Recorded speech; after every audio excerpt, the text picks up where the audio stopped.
Hi friends, আমি শ্রী চলে এসেছি আবার একটা নতুন রেসিপি নিয়ে। ঘরে একটু চিংড়ি মাছ আর যদি পেঁয়াজ কলি থাকে তাহলেই এই রেসিপিটা ঝটপট হয়ে যাবে। তো দেখতে থাকো আমার নতুন রেসিপি। সো বন্ধুরা দেখো, চিংড়ি পেঁয়াজ কলি বাটি চচ্চড়ি বানানোর জন্য প্রথমে আমাকে আগে একটু এই পেঁয়াজ কলিগুলোকে কেটে নিতে হবে। আমি এই পেঁয়াজ কলিগুলোকে ভালো করে কেটে প্রথমে আগে ধুয়ে নেব। এই পেঁয়াজ কলি আনতে আমাদের কত দূর যেতে হয় জানো? আমাদের কলকাতায় এখন পেঁয়াজ কলি ছড়াছড়ি, কিন্তু ব্যাঙ্গালোরে পেঁয়াজ কলি চট করে পাওয়া যায় না। প্রচুর পেঁয়াজ পাতা পাওয়া যায়, পেঁয়াজ গাছ পাওয়া যায়, পেঁয়াজ কলিটা চট করে পাওয়া যায় না। তার জন্য আমাদেরকে অনেকটা যেতে হয়, গিয়ে তারপরে আমরা এই পেঁয়াজ কলি পাই। পেঁয়াজ কলি, পটল এসব পাওয়ার জন্য আমাদেরকে অনেক দূরে যেতে হয়। তাই এইগুলো হচ্ছে আমাদের কাছে মানে লকারে তুলে রাখার মতো রত্ন বলতে পারো।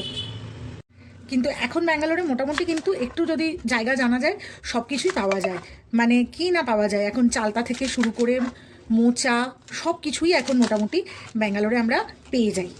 ইভেন চন্দ্রমুখী আলুও পাই। এখানের আলু খেতে খুব একটা ভালো লাগে না, একটু দূরে গেলে চন্দ্রমুখী আলুটাও আমরা পেয়ে যাই, খুবই ভালো লাগে আর কি তখন। কিন্তু রোজ রোজ তো চন্দ্রমুখী আলু এত দূর থেকে নিয়ে আসাটা সম্ভব হয় না, বাট তাও চেষ্টা করি একটু আধটু এনে রেখে দেওয়ার। যখন পোস্ত খাওয়ার মন করে বা কিছু, তখন আমরা এই চন্দ্রমুখী আলু ইউজ করি। যে এবারে আলুগুলোকে আমরা কেটে নেবো লম্বা লম্বা করে, যেমন আলু কাটে ওরকম লম্বা লম্বা করে আলুগুলোকে আমরা কেটে নেবো জাস্ট। এই যে ও আর বলো না, চন্দ্রমুখী আলু খোঁজা বাপরে বাপ! ব্যাঙ্গালোরে সবসময় তো আলু ভালো খেতে হয় না, তাই মাঝে সাঝে চন্দ্রমুখী আলু একটু নিয়ে আসা হয়। তো আজকে ইচ্ছা হলো এই চচ্চড়িটা চন্দ্রমুখী আলু দিয়েই আমরা খাবো। তো এই যে দেখো, এরকম লম্বা লম্বা করে, এরকম লম্বা লম্বা করে সরু সরু করে আলুটা আমরা কেটে খেয়ে নেবো। এই যে এই যে এইভাবে কাটবো আর কি। এই যে দেখো, আমি আলুগুলোকেও কেটে নিয়েছি। এবারে একটা ঝুড়ির মধ্যে আলুগুলো আর পেঁয়াজ কলিটা ভালো করে ধুয়ে নেব।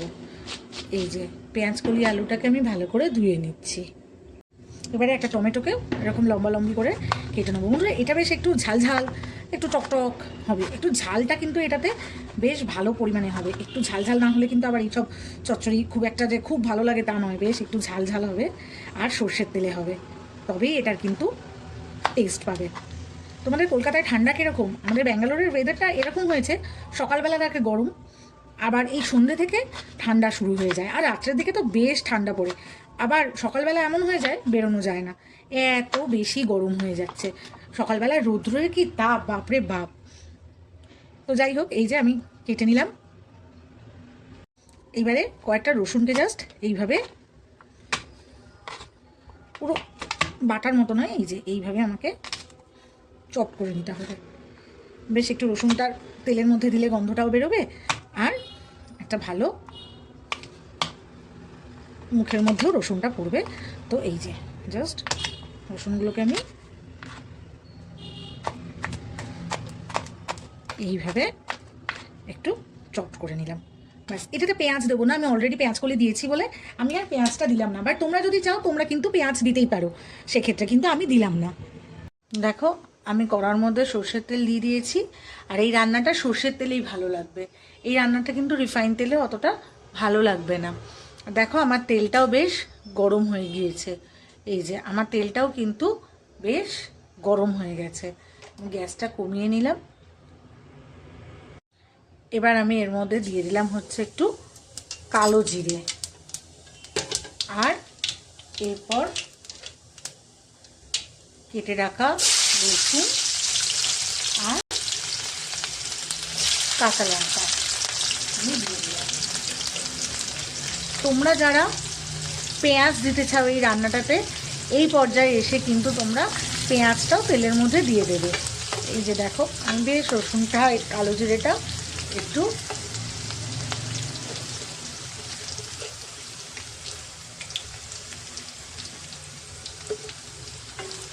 ভেজে নিচ্ছি। বেশ ভাজা ভাজা হয়ে গেছে।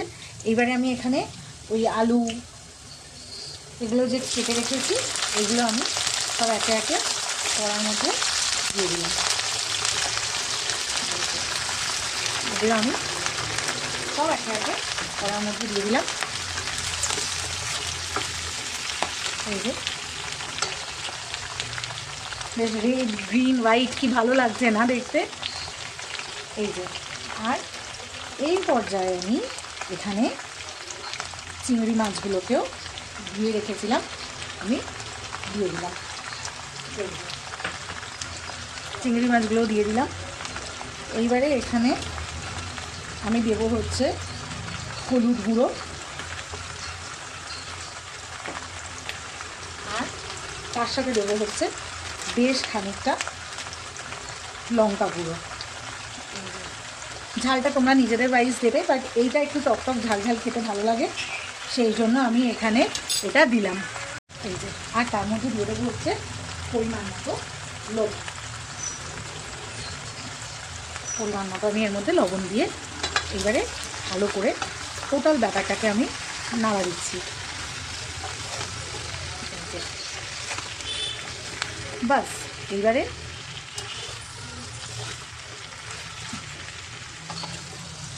টোটাল ব্যাপারটাকে আমি নাড়াচাড়া দিচ্ছি। তোমরা কিন্তু বারবার বলছি ঝালটা নিজেদের চয়েস অনুপাতে দেবে। কেউ ঝাল বেশি খেলে বেশি ঝাল দেবে, কেউ কম ঝাল খেলে কম ঝাল দেবে। এই যে আমি খুব ভালোভাবে এটাকে নাড়াচাড়া করে নিলাম।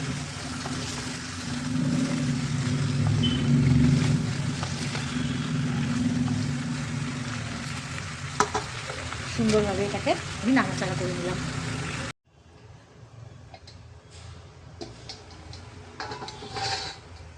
এরপর সবজিগুলো সিদ্ধ হওয়ার মতো আমি একটু জল দিয়ে দিলাম, অল্প, খুব বেশি পরিমাণ জল দেবে না। এবারে আমি এর মধ্যে এটাকে আমি জাস্ট ঢাকা দিয়ে কিছুক্ষণের জন্য রেখে দেবো, যতক্ষণ না সিদ্ধ হচ্ছে, গ্যাস কমিয়ে। তো দেখো বন্ধুরা, আমার মোটামুটি সব সিদ্ধ হয়ে গিয়েছে, আলু এই সবই সিদ্ধ হয়ে গিয়েছে, মোটামুটি রান্নাটা হয়ে এসছে। আমি এবারে এর মধ্যে বেশ কিছুটা ধনেপাতা ছড়িয়ে দিলাম। বেশ কিছুটা এটার মধ্যে আমি ধনেপাতা ছড়িয়ে দিলাম, ভালোভাবে দিয়ে ভালো করে নেড়ে চেড়ে নেব। আর একটু শুকিয়ে গেলে জাস্ট বন্ধ করে দেবো। এমনিতেই চন্দ্রমুখী আলু, এটা এমনিই গ্রেভি টেনে নেবে। তাই এই যে এখন এত সুন্দর একটা স্মেল, ওফ কী বলবো, এখনই খিদে পেয়ে যাচ্ছে যেন পুরো। তো যাই হোক, এই যে দেখো মোটামুটি আমার রেডি। এবারে আমি এটাকে চাপা দিয়ে দেবো, দিয়ে বেশ কিছুক্ষণ রেখে দেবো ফর স্ট্যান্ডিং টাইম। তারপরে আবার খাওয়ার সময় তোমাদেরকে আমি দেখাচ্ছি। সো দেখো বন্ধুরা, আমার পেঁয়াজকলি চিংড়ি বাটি চচ্চড়ি রেডি টু সার্ভ। এবারে আমি জাস্ট এটাকে গরম ভাতের সাথে খাবো। আর তোমরাও কিন্তু আমার চ্যানেলটাকে সাবস্ক্রাইব করো, লাইক করো, আর বেশি বেশি করে শেয়ার করো।